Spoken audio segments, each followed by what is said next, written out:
Every time I start seeing the mountains when I come home, it was like home, that's where I belong. I know where my dad is born, I know where my grandfather was born. I grew up almost my whole life in Walsenburg, and grew up, my grandparents had a ranch northwest of town, and I just fell in love with doing that. I just seemed to have a knack with training and working with horses from the get-go.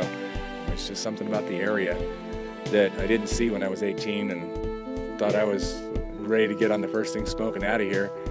And I came back and it's just like there is something about it.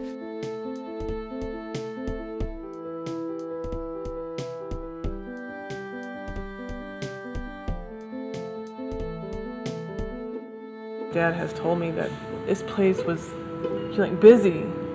Oh yeah, this was like I say, this was a booming town, and it was packed day and night. All the miners working the daytime and they drink all night and fight and drink and dance and raise hell.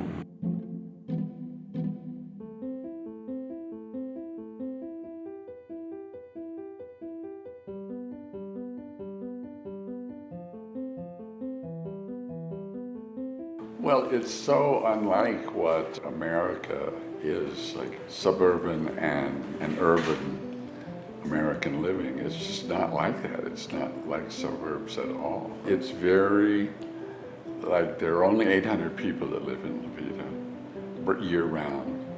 And I probably know 750 of them by their first name. So this is a very unique living situation in the United States. My grandmother was born in Barito, Colorado. Her grandfather homesteaded the property. The family was raised here. My grandma lived there all her life until she got married. I moved back here in 1993 to raise my family in Walsenburg. There's a great effort at this point to have a local economy, growing our own food and eating our own food and buying local and just being like a big community, like a big commune.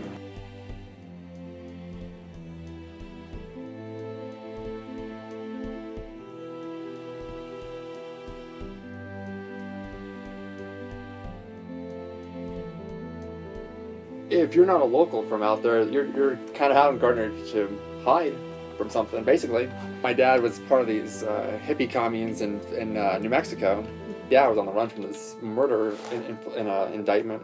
So then they just came up here. My mom was coming from Florida. She was on the run from this drug dealer guy, and she came out here, and they met. That's why you move out there, is to get away from something, pressures of another life. Because out there you can start over. No one asks any real questions. How'd you put it? Wild, I guess. It was it was kind of like the wild, last untamed place.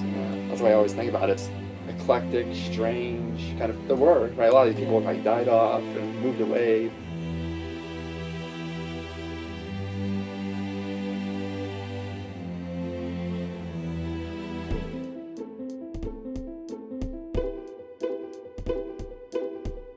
Gardner area had always had a bad reputation long before we got here.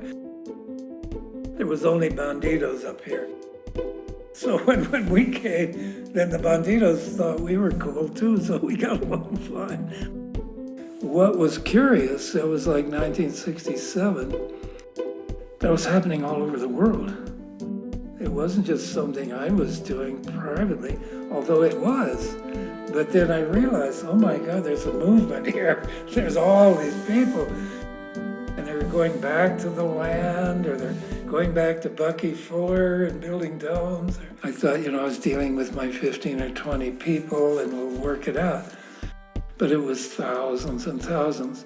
And we had a gathering of the artists in this group, and I said, there's something happening out here that's more important than New York City, more important than art, more important than your lives and your psychedelics or whatever. And they thought I'd completely lost it. And this area of the county was like in the 30s. And they didn't know hippie from nothing. They didn't know about beatniks. They thought we were like pioneers.